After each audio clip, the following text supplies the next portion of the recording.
광풍이 몰아치는 설악의 깊은 골짜기. 찢어질 듯한 비명과 함께 거대한 그림자가 김선우의 시야를 덮쳤다. 크르르릉. 고막을 찢는 맹수의 포효가 앙상한 겨울 나뭇가지를 뒤흔들었고 선우는 그 자리에 못 박힌 듯 얼어붙어 숨조차 쉴 수 없었다. 눈앞에 드러난 것은 산신령이라 불려도 손색이 없을 만큼 거대한 대호다. 집채만 한 몸집에 박혀있는 누런 안광은 마치 지옥. 애 불길처럼 이글거리고 있었고 벌어진 잎 사이로 뿜어져 나오는 하얀 입김은 피비린내를 머금은 채 선우의 코끝을 찔렀다. 놈의 앞발 하나가 선우의 머리통보다 컸으니 한번 휘두르면 그의 목숨은 낙엽처럼 바스라질 것이 분명했다. 그러나 선우의 눈을 사로잡은 것은 공포스러운 이빨이 아니었다. 놈이 딛고 서 있는 하얀 눈밭을 짙은 붉은 선혈로 물들이고 있는 뼈가 드러날 정도로 처참하게 지식여진 오른쪽 뒷다리였다. 선우는 본능적으로 뒷걸음질 치려 했으나 다리는 천근만근 무거워 꼼짝도 하지 않았다. 호랑이는 고통에 찬 신음을 흘리며 금방이라도 선우의 목을 물어뜯을 듯 살기를 내뿜고 있었다. 놈의 오른쪽 뒷다리에는 시커먼 무쇠의 더디족쇄처럼 단단히 채워져 있었고 그 날카로운 톱니가 살을 파고들어 뼈를 긁고 있는 것이 보였다. 으르렁거리는 낮은 울음소리가 선우의 오장육부를 뒤흔들 때 그는 기이한 광경을 목격했다. 살기를 뿜어내는 아래로 짐승의 배가 비정상적으로 불룩하게 솟아 있었던 것이다. 그것은 단순히 먹이를 많이 먹어 부른 배가 아니었다. 팽팽하게 당겨진 가죽 너머로 꿈틀거리는 생명의 태동이 희미하게 느껴졌다. 저 짐승은 지금 만삭의 몸으로 덫에 걸려 며칠을 굶주리며 사경을 헤매고 있었던 것이다. 뱃속의 새끼를 지키려는 어미의 처절한 본능이 저토록 흉포한 살기를 만들어내고 있음을 깨닫는 순간 선우의 가슴 속에서 공포를 억누르는 연민이 피어올 랐다. 가난한 향반 자재로 태어나 병든 노모를 봉양하기 위해 약초를 캐러왔던 김선우였다. 혹독한 한파가 몰아닥친 이 겨울산 속에서 산삼은 커녕 도라지 뿌리 하나 찾기 힘든 날들이 이어졌고 빈 망태기를 메고 돌아가면 어머니가 드실 끼니조차 막막한 처지였다. 그런 그의 눈앞에 나타난 것은 가죽값만으로도 수년을 먹고 살 수 있는 거대한 호랑이였다. 사냥꾼들이 쳐놓은 덫에 걸려 죽어가고 있으니 그저 돌 하나를 집어들어 놈의 머리를 내리치거나 숨이 끊어질 때까지 기다리기만 하면 될 일이었다. 세상의 이치로 보자면 이것은 하늘이 내린 횡재였다. 하지만 선우의 손은 낫이 아닌 자신의 옷소매로 향했다. 내가 지금 무슨 짓을 하려는 것인가? 저것은 사람을 잡아먹는 맹수다. 하지만 뱃속에 든 새끼들까지 죽게 내버려 둔다면 내가 어찌 그런 선비라 할 수 있겠는가? 그의 내면에서 생존 본능과 도덕적 양심이 치열하게 충돌했다. 선우는 떨리는 손으로 허리춤에 차고 있던 낡은 낫을 눈밭 멀리 던져버렸다. 툭 하고 나디 눈 속에 파묻히는 소리가 들리자 호랑이의 눈매가 움찔하며 더욱 사나워졌다. 선우는 두 손을 천천히 들어올려 자신이 무기가 없음을 해칠 의사가 없음을 보였다. 내 너를 해하려는 것이 아니다. 진정하거라.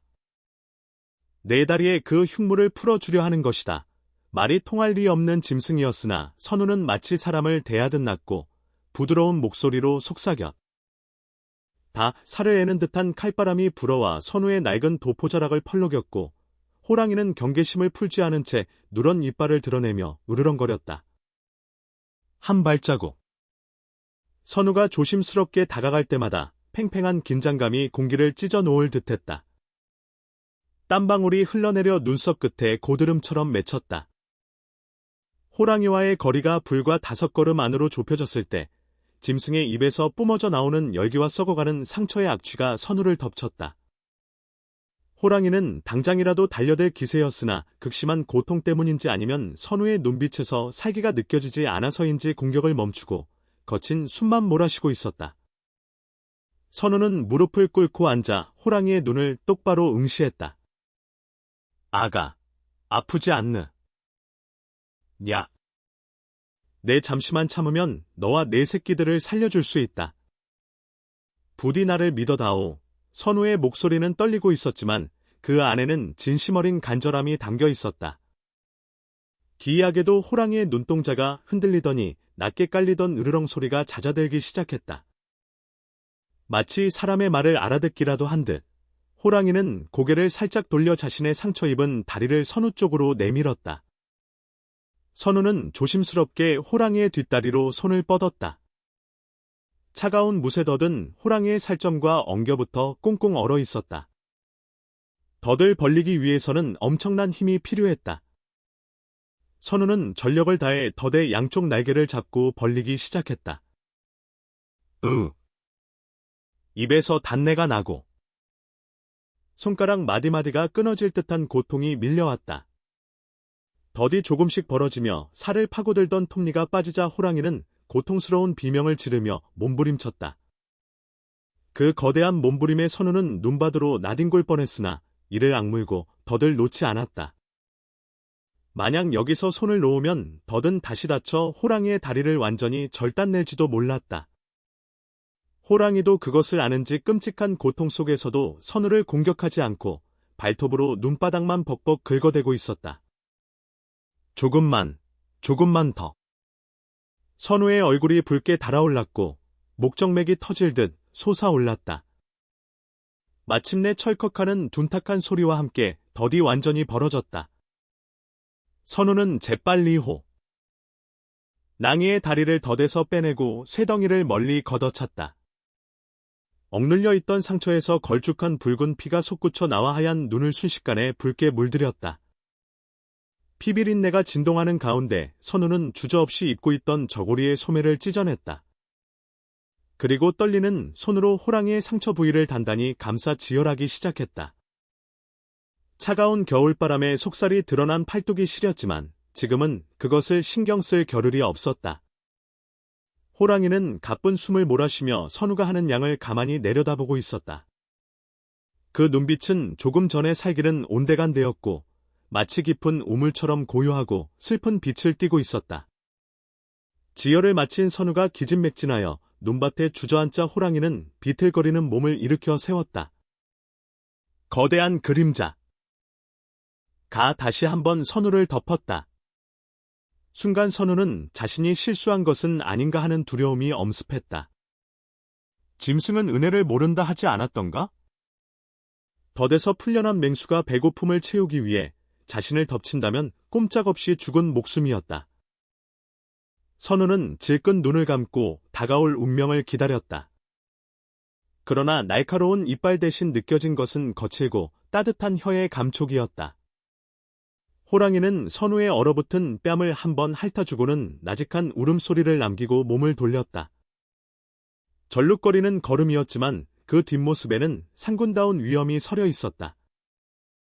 호랑이가 숲속으로 사라지기 직전 잠시 멈춰서 고개를 돌려 선우를 응시했다. 눈보라.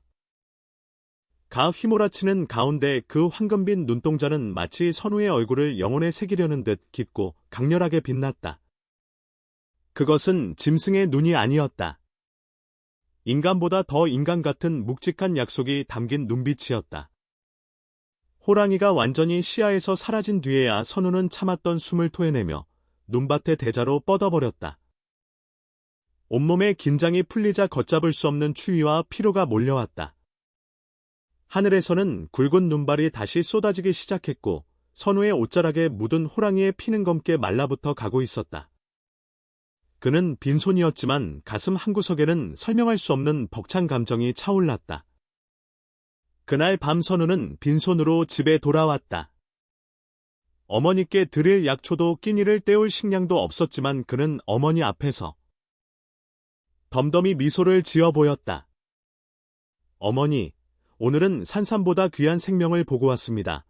노모는 아들의 찢어진 옷자락과 피 묻은 손을 보고 놀라 물었으나 선우는 그저 빙긋이 웃으며 자세한 내막을 숨겼다. 그날 이후 선우의 꿈속에는 종종 눈 덮인 설악산과 황금빛, 눈동자의 호랑이가 나타났다. 호랑이는 꿈속에서 그를 지그시 바라보다가 그의 앞길을 가로막는 어둠을 향해 포효하곤 했다. 그것이 훗날 자신에게 닥쳐올 거대한 운명의 예고임을 그때 선우는 미처 알지 못했다. 세월은 유수와 같이 흘러 어느덧 강산이 한번 변한다는 10년이 지났다. 그동안 선우는 낮에는 밭을 갈고 밤에는 책을 읽는 주경야독의 세월을 보냈다. 가난은 여전했으나 그의 학식은 깊어. 적고 눈빛은 더욱 맑아졌다. 드디어 조정에서 인재를 뽑는다는 방이 붙었고 선우는 부대자루와 낡은 괴나리보침 하나를 메고 한양으로 향하는 길에 올랐다. 노모의 간절한 기도를 뒤로하고 떠나는 그의 발걸음은 비장했다. 그러나 그의 앞길에는 10년 전의 그 눈보라보다 더 험하고 기이한 시련이 기다리고 있었으니 그 시작은 악명 높은 검은 고개를 넘어야 하는 순간부터였다. 집신이 닳아져 엄지발가락이 삐져나올 지경이었다. 한양으로 향하는 천리길은 멀고도 험했다. 김선우는 퉁퉁 부어오른 다리를 두드리며 눈앞에 솟아오른 거대한 산맥을 올려다보았다. 해는 이미 서산마루에 걸려볼 은 노을을 토해내고 있었고 산의 그림자는 마치 검은 먹물처럼 마을을 집어삼키고 있었다. 이곳은 강원도와 경기도의 경계에 위치한 험준한 산. 사람들은 이곳을 일러 검은 고개라 불렀다. 산세가 워낙 험하고 숲이 울창하여 대낮에도 햇빛이 들지 않아 검게 보인다 하여 붙여진 이름이었으나 그 이면에는 숱한 사람들이 이 고개를 넘다 실종되어 다시는 돌아오지 못했다는 불길한 전설이 서려 있었다. 보부상들의 입구 주막거리에는 묘한 정적이 감돌았다. 평소 같으면 오가는 보부상들과 행인들로 북적여야 할 시간이었으나 상점들은 일찌감치 문을 걸어 잠그고 있었고 마을 사람들의 표정에는 숨길 수 없는 공포가 서려 있었다. 선우는 목을 축이기 위해 다 찌그러진 주막의 평상에 걸터 앉았다. 주모는 짐을 싸서 어디론가 떠날 채비를 하듯 분주히 움직이고 있었다. 주모. 물 한 사발만 주시오. 그리고 이 고개를 넘어가려는데 길이 험한지 묻고 싶소. 선우의 물음에 주모는 하던 일을 멈추고 소스라치게 놀라며 그를 쳐다보았다. 젊은 선비 양반, 지금 제정신이여. 해가 지면 저 고개는 산 사람의 길이 아니여. 귀신도 피해 간다는 검은 고개를 이 밤중에 넘겠다니 목숨이 2개라도 된단 말이여? 주모의 목소리는 떨리고 있었다. 그녀는 선우의 소매를 잡아 끌며 나지막이 속삭였다. 최근 들어 저 고개에서 사람이 사라진 게 한둘이 아니여. 산짐승에게 물려갔다는 소문도 있고 흉악한 산적대가 진을 치고 있다는 말도 있어. 관에서도 포기한 곳이란 말이여. 오늘 밤은 여기서 묵고 날이 밝으면 다른 길로 우회해서 가시오. 주모의 경고는 진심이었다. 주변에 던 몇몇 촐로들도 선우를 향해 혀를 차며 고개를 저었다. 젊은 사람이 아까운 목숨 버리려 환장했구먼. 치르륵. 선우는 주모가 건넨 물사발을 단숨에 들이켰다. 시원한 물줄기가 타는 목마름을 달래주었지만 가슴 속의 조바심은 씻어내지 못했다. 과거 시험 날짜가 코앞에 다가왔다. 어머니의 약값을 마련하고 가문을 일으키기 위해서는 이번 10년 시험에 반드시 급제해야 했다. 여기서 하룻밤을 지체하고 우회로 돌아간다면 접수 마감 시각을 맞추지 못할 것이 자명했다. 10년을 갈고 닦은 학문이었다. 눈물로 밤을 지새우며 삭바느질로 뒷바라지해준 어머니의 주름진 얼굴이 눈앞에 아른거렸다. 선우는 주먹을 꽉 쥐었다. 호랑이 굴에 들어가야 호랑이 새끼를 잡는 법, 설령 귀신이 나온다 한들. 불타는 효심과 입신양명의 의지보다 무서울 리 없었다. 염려해 주셔서 고맙습니다만 소생에게는 목숨보다 중한 사명이 있어 지체할 수가 없습니다. 선우는 정중히 고개를 숙여 인사를 올린 뒤 괴나리 보침을 고쳐맸다. 마을 사람들의 안타까운 시선을 뒤로하고 그는 어둠이 짙게 깔린 검은 고개를 향해 발걸음을 옮겼다. 산 입구에 들어서자마자 차가운 냉기가 온몸을 휘감았다. 바람 소리는 마치 원귀들의 울음소리처럼 밍거렸고 앙상한 나뭇가지들은 서로 부딪히며 기괴한 마찰음을 냈다. 발밑에서 바스락거리는 낙엽 소리조차 천둥 소리처럼 크게 들려왔다. 선우는 품 안에 넣어둔 낡은 서책을 만지작거렸다. 그것이 마치 부적이라도 되는 양 마음의 위안을 삼으려 했다. 산길은 가파르고 험했다. 한 치 앞도 분간하기 힘든 어둠 속에서 선우는 오직 감각에 의존해 발을 내디뎠다. 돌뿌리에 걸려 넘어질 뻔한 적이 한두 번이 아니었고 얼굴을 때리는 나뭇가지들이 회초리처럼 쓰라렸다. 시간이 흐를수록 공포는 실체가 되어 그를 옥죄어 왔다. 등 뒤에서 누군가 쳐다보는 듯한 서늘한 시선. 풀숲 사이로 번뜩이는 정체불명의 안광들. 선우는 헛것을 본 것이라 스스로를 다독이며 걸음을 재촉했다. 그때였다. 저 멀리 산 중턱에서 희미한 불빛이 깜박이는 것이 보였다. 칠흑 같은 어둠 속에서 발견한 그 작은 불빛은 마치 구원의 등불처럼 느껴졌다. 이 깊은 산중에 민가가 있단 말인가. 의구심이 들었지만 지친 몸과 마음은 이미 그 불빛을 향해 이끌리고 있었다. 가파른 비탈길을 힘겹게 올라가자 낡은 초가집 한 채가 모습을 드러냈다. 주막이라기엔 너무 외진 곳이었고 민가라기엔 어딘가 기묘한 분위기를 풍기는 곳이었다. 살인문은 삐딱하게 열려 있었고 마당에는 정체를 알 수 없는 큼지막한 항아리들이 질비하게 늘어서 있었다. 선우가 조심스럽게 마당으로 들어서며 인기척을 냈다. 계십니까? 지나가는 과객입니다만 하룻밤 묵어갈 수 있겠습니까? 잠시 후 방문이 삐걱거리며 열리고 구부정한 허리의 노파가 모습을 드러냈다. 백발이 성성한 머리카락을 아무렇게나 비녀로 찔러 올린 노파는 주름주름한 얼굴에 기이한 미소를 띠고 있었다. 아이고, 야심한 밤에 귀한 손님이 오셨구려. 산짐승도 피해가는 이 험한 곳을 어찌 홀로 오셨소? 노파의 목소리는 갈라지고 쉰 듯했으나 말투에는 지나칠 정도의 친절함이 배어 있었다. 그녀는 램프를 들고 선우의 얼굴을 가까이 비추어 보았다. 등불 아래 드러난 노파의 눈동자는 나이에 걸맞지 않게 번들거렸고 깊은 주름 사이에 박힌 눈매는 먹이를 탐색하는 맹금. 류처럼 날카로웠다. 과거를 보러 한양 가는 길인데 날이 저물어 오도 가도 못하게 되었습니다. 하룻밤 신세 좀 질 수 있겠습니까? 가진 돈은 넉넉지 않습니다만 선우가 보자기를 추스르며 말하자 노파는 손사래를 치며 너털웃음을 터뜨렸다. 돈이라니 당치도 않소. 이 늙은이가 적적하던 차에 말동무나 해주면 좋겠소. 어서 들어오시구려. 밖이 춥지요. 노파는 선우의 팔을 잡아 끌었다. 그녀의 손은 얼음장처럼 차가웠고 손톱 밑에는 거무튀튀한 때가 끼어 있었다. 아니, 자세히 보니 그것은 때가 아니라 말라붙은 핏자국처럼 보이기도 했다. 선우는 순간 섬뜩한 기분이 들어 팔을 빼려 했으나 노파의 력은 겉보기와 달리 쇠고리처럼 단단했다. 방 안으로 들어서자 훈훈한 온기와 함께 비릿한 냄새가 코를 찔렀다. 그것은 오래된 된장 냄새 같기도 했고 짐승의 누린내 같기도 했다. 방 한구석에는 낡은 이불이 개져 있었고 벽에는 정체를 알 수 없는 동물들의 가죽이 장식처럼 걸려 있었다. 시장하실 텐데 죽이라도 좀 하시구려. 마침 국밥을 끓여 놓은 게 있으니 노파는 대답도 듣지 않고 부엌으로 사라졌다. 홀로 남겨진 선우는 방 안을 둘러보았다. 바닥에 깔린 돗자리는 군데군데 얼룩져 있었고 문풍지는 바람에 덜컹거리며 기괴한 소리를 냈다. 모든 것이 낡고 평범해 보였지만 선비 특유의 직감은 이곳이 평범한 주막이 아님을 경고하고 있었다.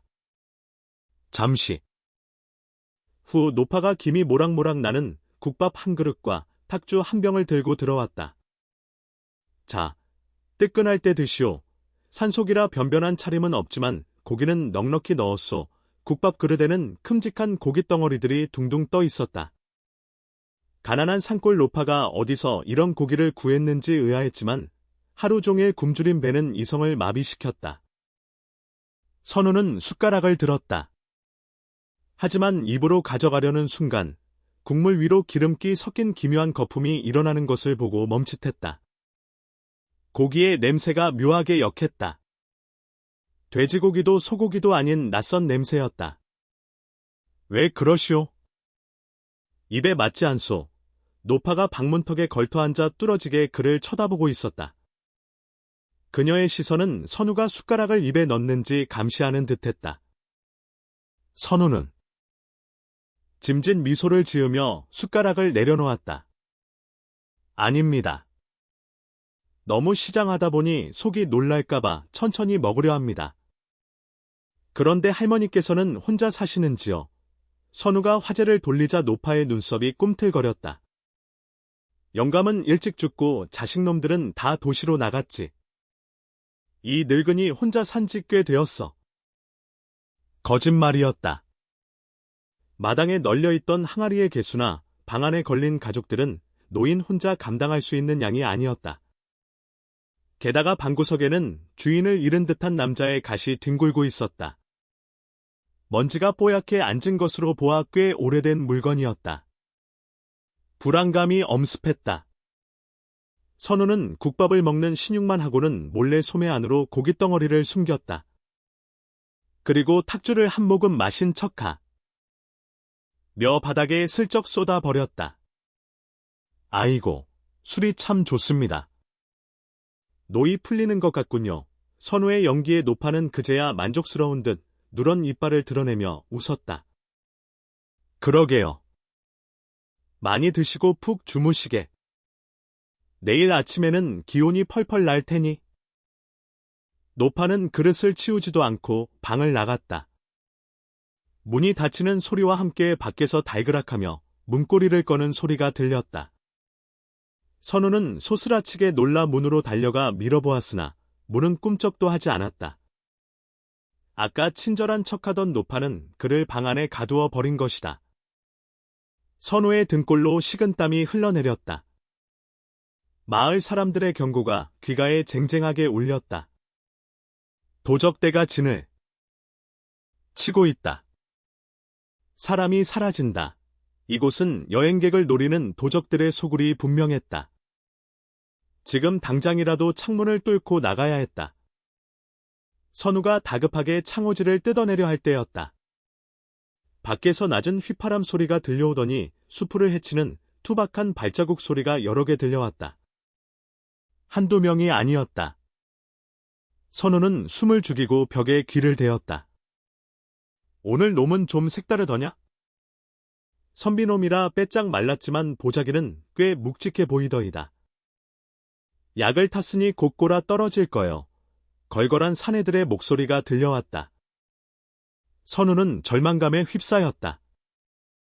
10년 공부의 결실을 맺기도 전에 이 깊은 산속에서 이름 모를 원혼이 되어야 한단 말인가. 무기라고는 붓 한 자루와 책 몇 권. 뿐인 그가 흉악한 도적대를 상대로 무엇을 할 수 있겠는가?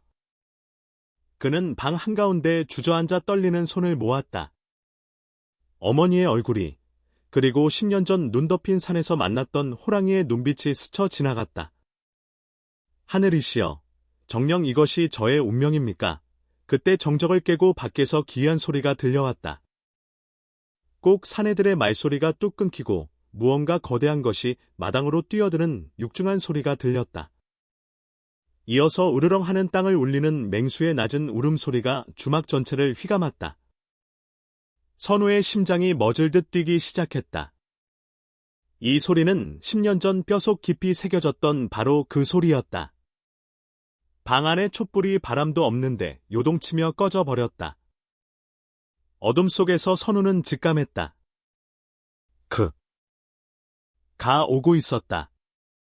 마당을 뒤흔든 짐승의 포효는 족의 문이 열리는 소리와도 같았다. 방금 전까지 먹잇감을 노리며 희희낙낙하던 도적들의 걸걸한 목소리는 순식간에 비명과 신음으로 뒤바뀌었다. 이게 뭐야?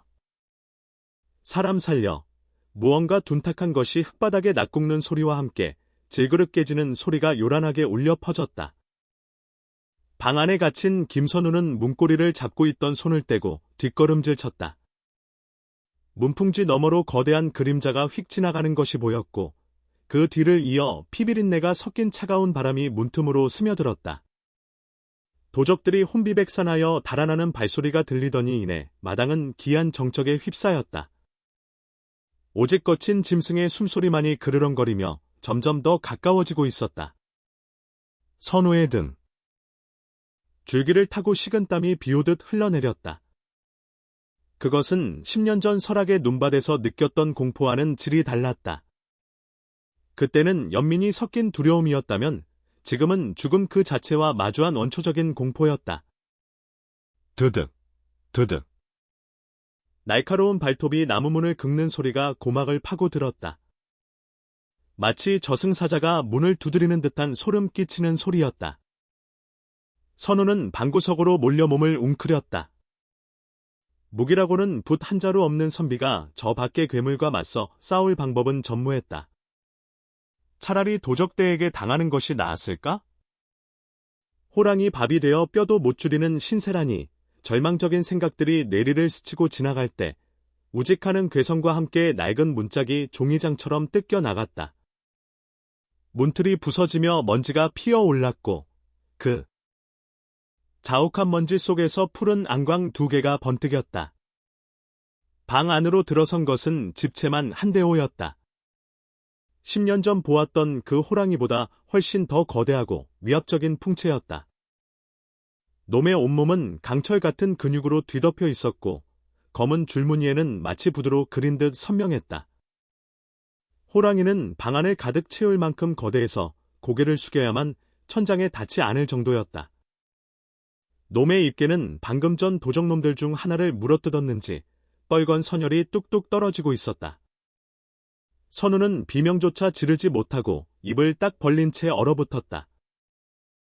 호랑이의 누런 눈동자가 선우. 늘 꿰뚫어 보듯 응시했다. 그 눈빛에는 형언할 수 없는 분노와 다급함이 뒤섞여 있었다. 놈은 천천히, 아주 천천히 선우에게 다가왔다. 발을 내디딜 때마다 방바닥의 구들장이 삐걱거렸다. 사살 살려주시오. 내 고기도 작고 맛이 없을 터이니. 선우가 덜덜 떨며 헛소리 같은 애원을 내뱉었지만 호랑이는 아랑곳하지 않고 거대한 주둥이를 선우의 얼굴 앞까지 들이밀었다. 뜨거운 입김이 얼굴에 닿자 선우는 질끈 눈을 감았다. 이제 날카로운 송곳니가 목덜미를 꿰뚫고 숨통을 끊어 놓으리라. 그러나 예상했던 고통은 찾아오지 않았다. 대신 호랑이는 선우의 옷자락을 덥석 물었다. 이악! 선우가 놀라 소리쳤지만 호랑이는 사정 봐주지 않고 그를 거칠게 잡아끌기 시작했다. 놈의 이빨은 선우의 살을 파고들지 않고 오직 두꺼운 도포자락만을 정확하게 물고 있었다. 호랑이는 마치 짐짝을 나르듯 선우를 질질 끌고 밖으로 나갔다. 이게 뭐야? 놀리는 거란 말인가? 선우는 발버둥치며 문지방을 붙잡으려 했으나 맹수의 괴력을 당해낼 수는 없었다. 낡은 문지방이 부서져 나갔고 선우의 몸은 바닥에 질질 끌려 마당으로 내동댕이 쳐졌다. 흙먼지가 입안으로 들어왔고 뾰족한 돌뿌리의 등이 긁혀 쓰라렸지만 호랑이는 멈추지 않았다. 마당에는 도적들이 흘리고 간 횃불이 뒹굴고 있었고 깨진 항아리 파편들이 널려 있었다. 호랑이는 그 아수라장 속을 거침없이 헤치고 나갔다. 선우의 시선이 어지럽게 흔들리는 와중에 주막 구석에 숨어 떨고 있는 노파의 모습이 스쳐 지나갔다. 그녀의 얼굴은 공포로 하얗게 질려 있었다. 그르릉. 호랑이는 선우를 문 채 산속 깊은 곳을 향해 달리기 시작했다. 처음에는 질질 끌고 가더니 속도가 붙자 선우의 몸이 봉 떠올라 호랑이의 옆구리에 덜렁거리는 꼴이 되었다. 나뭇가지들이 선우의 얼굴과 팔다리를 채찍처럼 후려쳤다. 고통스러운 신음이 터져나왔지만 호랑이는 뒤도 돌아보지 않고 칠흑 같은 어둠 속을 질주했다. 마치 누군가에게 쫓기라도 하는 듯 놈의 움직임은 필사적이었다. 선우는 정신이 혼미해지는 와중에도 의아함을 떨칠 수 없었다. 어찌하여 나를 그 자리에서 죽이지 않고 이리 끌고 가는 것인가? 새끼들에게 먹이로 주려는 것인가? 아니면 저장해 두려는 것인가? 한참을 그렇게 달렸을까? 호랑이의 거친 숨소리가 점점 더 가빠지기 시작했다. 주막에서 꽤 멀어진 산 중턱. 숲이 울창하여 달빛조차 들지 않는 깊은 골짜기에 이르러서야 호랑이는 멈춰 섰다. 놈은 물고 있던 선우의 옷자락을 탁하고 놓았다. 선우는 낙엽더미 위로 볼품없이 굴러 떨어졌다. 온몸이 몽둥이로 얻어맞은 듯 욱신거렸고 도포는 너덜너덜해져 걸레 조각이나 다름없었다. 선우는 헉헉거리며 몸을 일으켜 세웠다. 호랑이는 그런 선우를 내려다보며 낮게 으르렁거렸다. 이제야말로 잡아먹으려는 것인가 싶어 선우가 다시 뒷걸음질 칠 때였다. 호랑이는 공격할 태세를 갖추는 대신 선우가 도망쳐온 길, 즉 주막이 있는 쪽을 향해 고개를 돌리고 맹렬하게 으르렁댔다. 그 소리는 단순한 위협이 아니었다. 마치 오지 마라, 다가오면 죽여버리겠다라고 외치는 경고의 함성 같았다.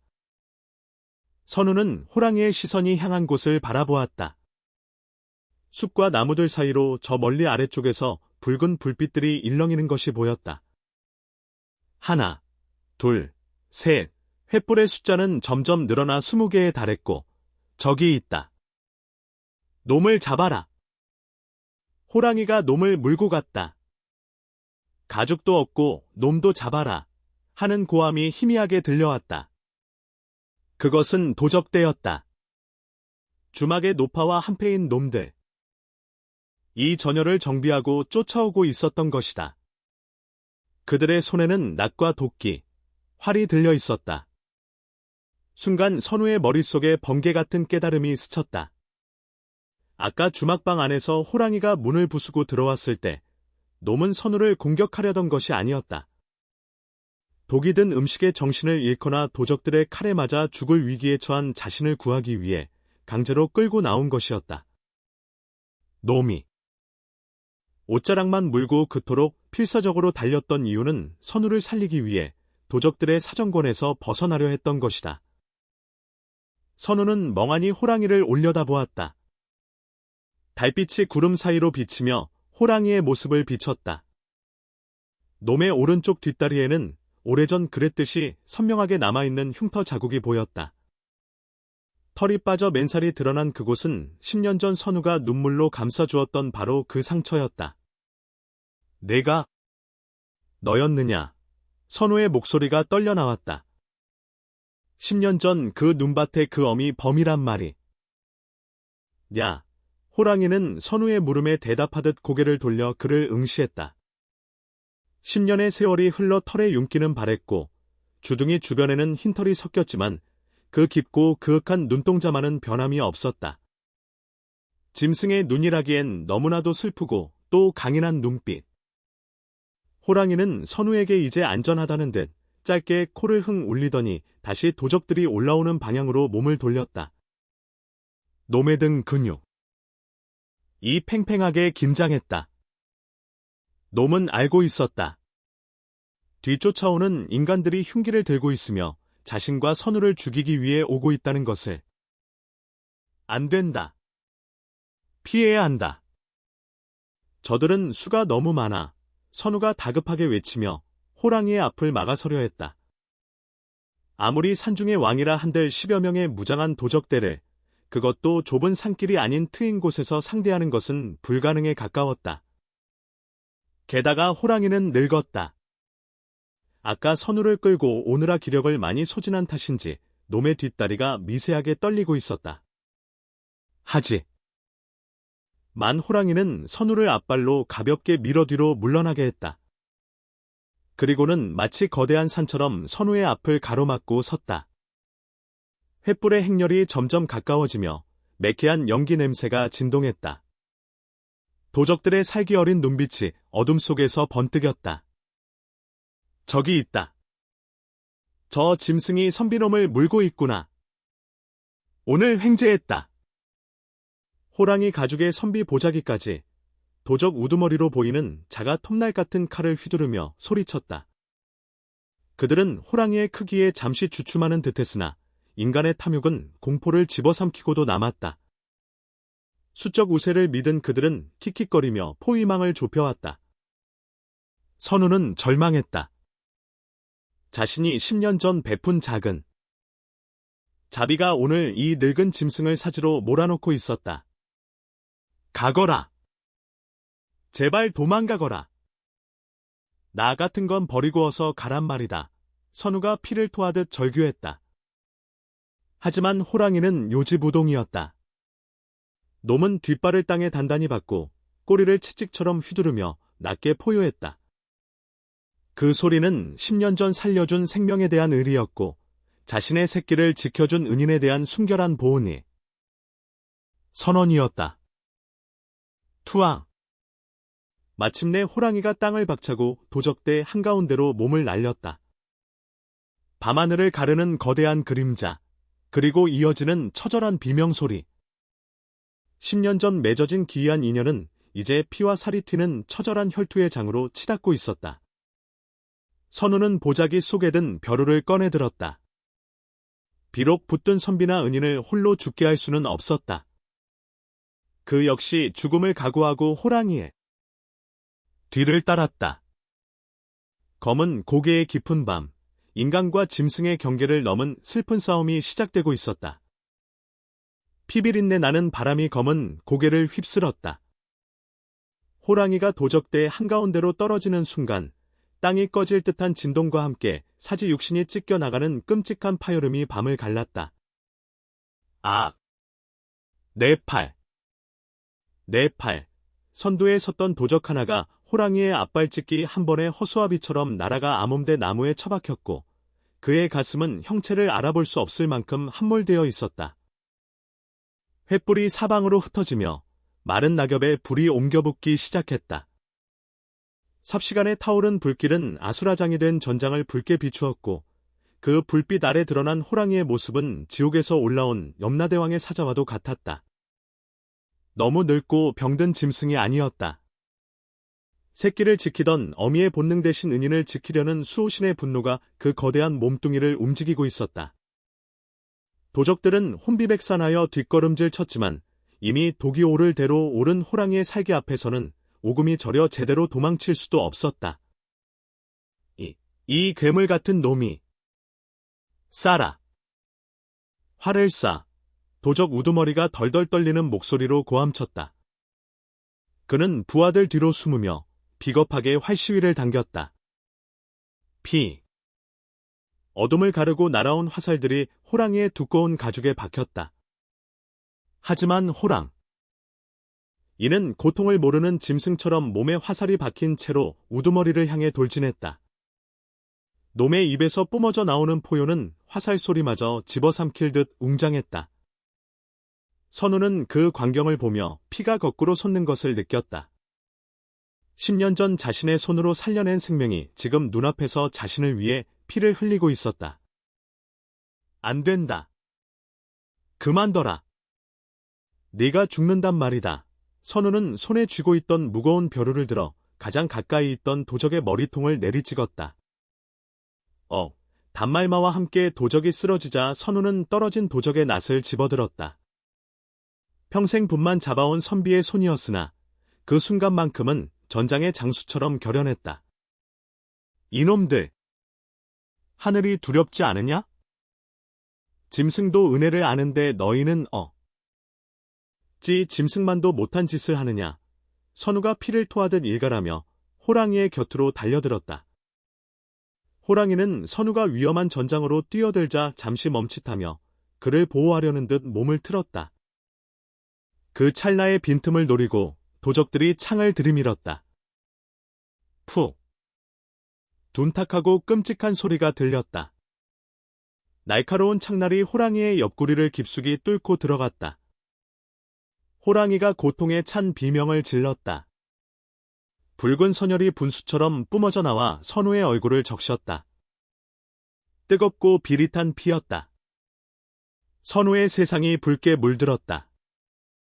안 돼.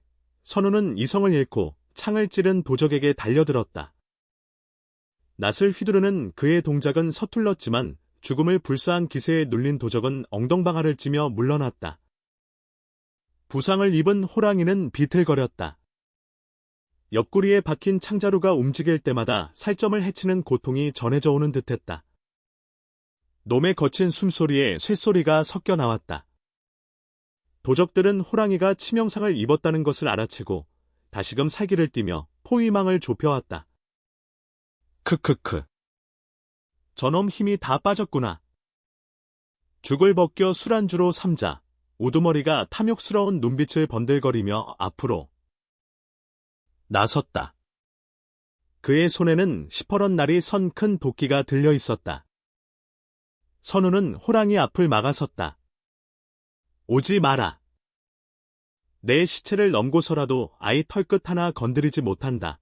선우의 외침은 공허한 메아리처럼 산속에 울려 퍼질 뿐이었다. 우두머리는 비웃으며 도끼를 높이 쳐들었다. 그래, 그럼 너부터 저승으로 보내주마. 도끼가 선우의 정수리를 향해 내려지키려는 찰나였다.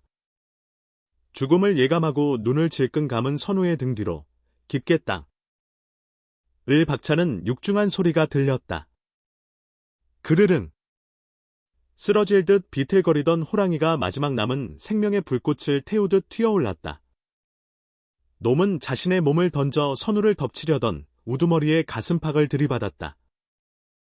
거대한 충격과 함께 우두머리의 몸이 허공으로 붕 떴다. 호랑이는 그대로 우두머리의 목덜미를 물고 바닥으로 곤두박질 쳤다. 우두두. 끔찍한 뼈 부서지는 소리가 났고 우두머리는 비명조차 지르지 못한 채 축 늘어졌다. 놈의 목은 기이한 각도로 꺾여 있었다. 호랑이는 숨이 끊어진 적을 확인하고 나서야 입을 떼었다. 주둥이 가득 붉은 피를 머금은 채 놈은 남은 적들을 향해 고개를 돌렸다. 그 눈빛은 더 이상 이승의 것이 아니었다. 원한과 분노, 그리고 순결한 희생이 뒤섞인 도깨비불 같은 안광에 압도된 도적들은 낫과 칼을 내던지고 비명을 지르며 흩어졌다. 귀신이다. 산신님이 노하셨다. 도망치는 그들의 등 뒤로 호랑이의 승리를 알리는 그러나 처절할 만치 슬픈 포효가 길게 이어졌다. 적들이 모두 사라지고 타오르던 숲의 불길도 잦아들 무렵 산중턱에는 다시금 무거운 정적이 찾아왔다. 달빛이 구름을 헤치고 나와 피로 얼룩진 전장을 창백하게 비추었다. 호랑이는 그 자리에 우뚝 서서 선우를 바라보고 있었다. 그러나 그 위험 있던 모습은 오래 가지 못했다. 쿵! 거대한 산이 무너지듯 호랑이가 옆으로 쓰러졌다. 선우는 낫을 내던지고 호랑이에게 어가듯 달려갔다. 아가, 정신 차려라. 눈을 떠보아라. 선우는 호랑이의 머리를 끌어안고 울부짖었다. 호랑이의 몸은 불덩이처럼 뜨거웠고 옆구리의 상처에서는 멈추지 않는 피가 꿀떡거리며 쏟아져 나오고 있었다. 이미 내장까지 상한 치명상이었다. 선우는 자신의 도포를 벗어 상처를 막으려 했으나 쏟아지는 피를 막기에는 역부족이었다. 호랑이는 가쁜 숨을 몰아쉬며 가느다란 눈을 떴다. 황금빛 눈동자가 흐릿해져 가고 있었지만 선우를 바라보는 시선만은 여전히 따뜻했다. 놈은 힘겹게 고개를 들어 거친 혀로 선우의 피 묻은 손을 핥았다. 까슬까슬한 감촉. 그것은 10년 전 눈보라 치던 날 죽음의 문턱에서 돌아와 선우에게 건넨 바로 그 감사의 인사였다. 선우의 눈에서 뜨거운 눈물이 뚝뚝 떨어져 호랑이의 콧잔등을 적셨다. 미안하다. 미안하다. 나 같은 놈이 뭐라고 내 목숨을 바쳐 구한단 말이냐. 선우의 통곡이 산골짜기를 울렸다. 호랑이는 마치 울지 마라. 나는 괜찮다라고 말하듯 낮게 그르렁거리며 선우의 품을 파고 들었다. 달빛 아래 드러난 호랑이의 오른쪽 뒷다리에는 10년 전 선우가 풀어주었던 덫의 흉터가 선명하게 빛나고 있었다. 털이 자라지 않아 반들반들해진 그 흉터는 이 짐승이 평생을 안고 살아온 고통의 흔적이자 동시에 인간에게 받은 은혜를 잊지 않았다는 증표였다. 우는 떨리는 손으로 그 흉터를 어루만졌다. 10년 전 뱃속에 새끼를 품고 살려달라 애원하던 그 눈빛이 떠올랐다. 그때 살려보낸 것이 10년이 지나 자신의 목숨을 구하러 돌아온 것이다. 미물이라 천대받는 짐승조차 이토록 신의를 지키는데 인간들의 탐욕은 어찌 이리도 추악한가. 선우는 가슴이 미어지는 듯한 아픔과 부끄러움을 느꼈다. 호랑이의 호흡이 점점 얕아졌다. 몸을 떨던 경련도 잦아들고 뜨거웠던 체온도 서서히 식어가고 있었다. 선우는 호랑이의 귀에 대고 나직이 속삭였다. 고맙다. 정말 고맙다. 내 너의 은혜를 뼈에 사무치도록 잊지 않으마. 부디 다음 생에는 덫도 없고 사냥꾼도 없는 곳에서 평안히 태어나거라. 선우의 목소리는 물기에 젖어 떨렸지만 호랑이는 다 알아들어. 다는 듯 편안한 표정으로 눈을 감았다. 마지막 숨이 놈의 코끝에서 하얀 입김이 되어 흩어졌다. 상군의 영혼이 육신을 떠나 밤하늘의 별이 되는 순간이었다. 선우는 차가워진 호랑이의 시신을 끌어안고 한참을 오열했다. 밤새 내린 서리가 그들의 머리 위로 하얗게 내려앉았다. 날이 밝아오자 동쪽 하늘에서 붉은 해가 솟아올랐다. 햇살은 호랑이의 털을 황금색으로 빛나게 만들었고 그 모습은 마치 금방이라도 털고 일어나 포효할 것처럼 생생했다. 선우는 눈물을 닦고 몸을 일으켰다. 그의 눈빛은 어젯밤과는 달라져 있었다. 슬픔을 넘어선 단단한 결의가 그 안에 서려 있었다. 그는 주변에 흙을 파고 돌을 날랐다. 자신을 위해 목숨을 바친 은인을 이대로 짐승들의 먹이가 되게 할 수는 없었다. 손톱이 깨지고 손가락에서 피가 났지만 그는 멈추지 않았다. 양지 바른 언덕, 도적들의 소굴이 내려다보이는 곳에 깊은 구덩이를 팠다. 호랑이를 묶고 봉분을 쌓은 뒤 선우는 널쩍한 바위에 자신의 피로 그를 써비석을 대신했다. 의호지묘, 의호지묘, 의로운 호랑이의 무덤. 그는 무덤 앞에 꿇어 앉아 3번 절을 올렸다.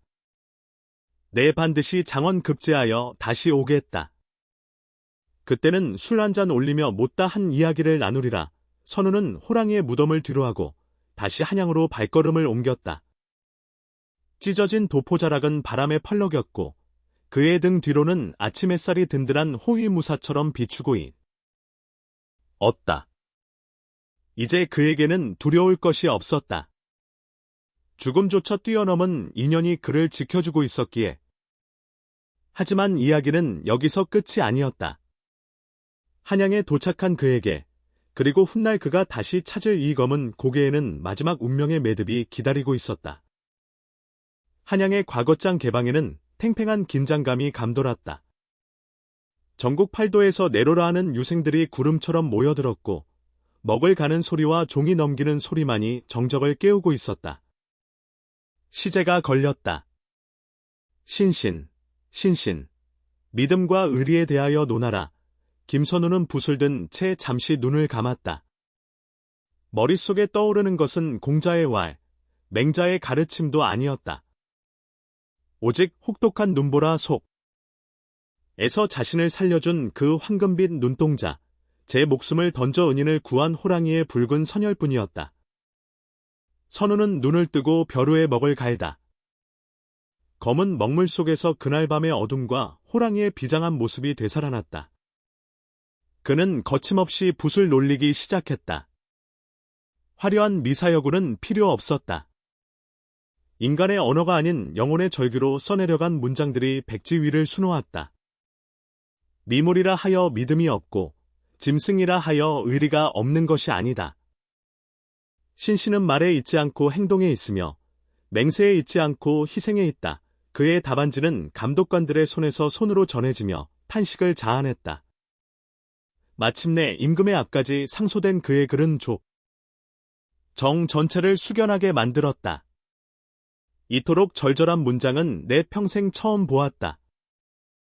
짐승의 의기를 빌려 인간의 도리를 깨우치니 과연 장원감이로다. 임금의 칭찬과 함께 김선우는 장원급제, 조정한림의 영예를 안았다. 화관을 머리에 꽂고 금의 환영하는 그의 행렬 앞에는 수많은 인파가 몰려 환호했으나 선우의 시선은 먼 북쪽, 그 검은 고개가 있는 하늘을 향해 었다. 벼슬길에 오른 선우는 청렴 결백한 관리로 명성을 떨쳤다. 백성들의 억울함을 풀어주고 탐관오리들을 엄벌하니 그의 이름만 들어도 간신배들은 벌벌 떨었다.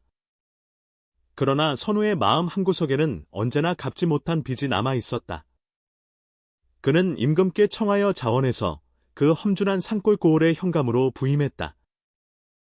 비단 옷을 입고 가마를 타고 내려왔으나 그의 목적은 부귀영화가 아니 었다. 부임 첫날 그는 관아의 포졸들을 모두 소집했다.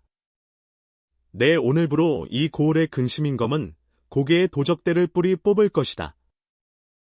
백성을 괴롭히는 무리들을 단 하나도 남겨두지 마라. 선우는 직접 말을 타고 토벌대를 지휘했다. 횃불을 든 관군들이 검은 고개를 포위하고 조여들었다. 도적들은 이미 몇 달 전 호랑이 귀신의 소문에 겁을 먹고 와해된 상태였으나 끈질기게 남아있던 잔당들은 관군의 기세에 눌려 쥐새끼처럼 굴 속에서 끌려나왔다. 그 중에는 주막에 그 흉악한 노파도 섞여 있었다. 포승줄에 묶인 노파는 선우를 알아보지 못한 채 살려달라. 애원했으나 선우는 차가운 눈으로 그녀를 내려다보았다. 네가 저지른 죄는 하늘이 알고 땅이 알고 그날 밤 죽어간 짐승이 기억하고 있다. 법대로 처벌하여 죄값을 치르게 할 것이다. 노파와 도적들은 형장의 이슬로 사라졌고 검은 고개에는 비로소 평화가 찾아왔다. 도적 소탕이 끝난 후 선우는 관복을 벗고 소박한 산비옷으로 갈아입었다. 그리고 좋은 술 한 병과 기름진 고기를 들고 홀로 산을 올랐다. 10여 년 전 생을 넘나들었던 그 숲길은 이제 따스한 햇살이 비치는 오솔길로 변해 있었다. 기억을 더듬어 찾아간 양지바른 언덕. 그곳에는 잡초가 무성하게 자란 작은 봉분 하나가 쓸쓸히 놓여 있었다. 선우는 나드로 잡초를 베어내고 봉분을 다듬었다. 흙을 만지는 그의 손길은 마치 갓난 아이를 다루듯 조심스럽고 애틋했다.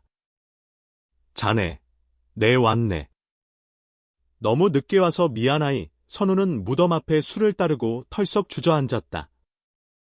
술잔에 비친 하늘은 눈이 시리도록 파란데 선우의 눈에서는 하염없는 눈물이 쏟아져 내렸다. 그때 자네가 아니었다면 지금의 나도 없었을 걸세.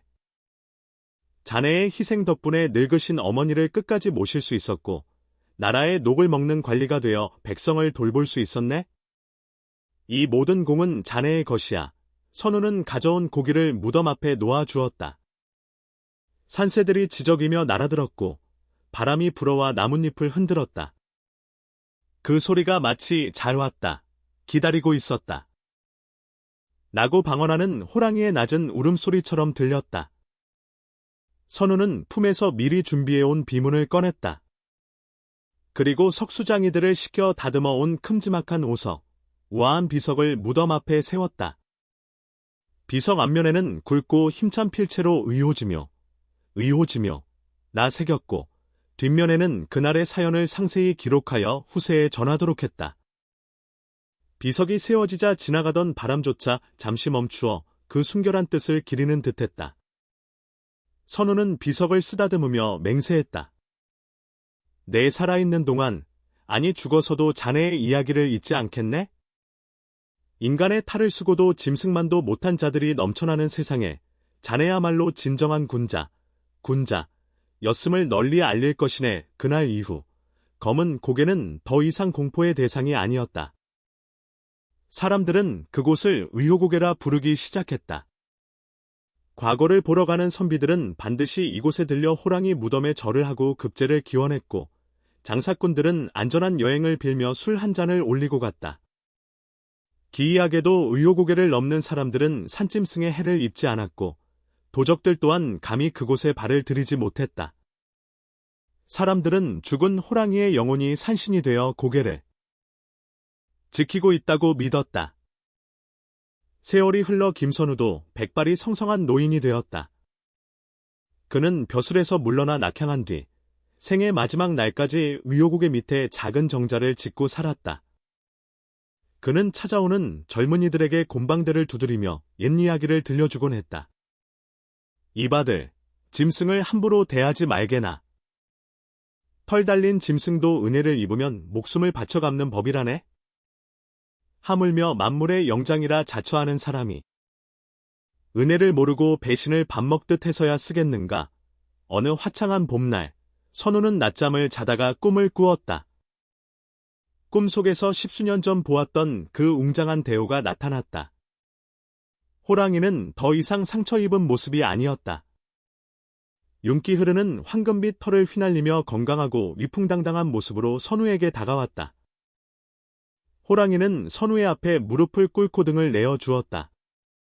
선우가 미소를 지으며 호랑이의 등에 올라타자 호랑이는 구름을 박차고 하늘 높이 날아올랐다. 그들이 향하는 곳은 덫도 없고 총칼도 없는 영원한 평화가 깃든 곳이었다. 꿈에서 깬 듯 김선우는 평온한 미소를 띠고 숨을 거두었다. 그의 장례식 날, 맑았던 하늘에서 갑자기 서리가 내리더니 어디선가 수많은 호, 랑이의 울음소리가 산골짜기를 메아리쳤다고 전해진다. 사람들은 의호가 자신의 친구를 마중 나온 것이라 수근거렸다. 김선우의 시신은 유언에 따라 의호의 무덤 옆에 나란히 묻혔다. 지금도 강원도 깊은 산골, 전설로 남은 그 고개에는 낡은 비석 2개가 나란히 서 있다. 바람이 부는 날이면 비석 사이로 윙하는 소리가 들리는데 그것은 마치 오랜 친구가 나누는 정겨운 담소 같기도 하고 세상을 향해 인간의 도리를 묻는 호랑이의 호통 같기도 하다. 이야기는 여기서 끝이 나지만 그들이 남긴 신의와 보온의 교훈은 강물처럼 흐르고 흘러 오늘 날 우리의 가슴 속에까지 잔잔한 파동을 전해주고 있다.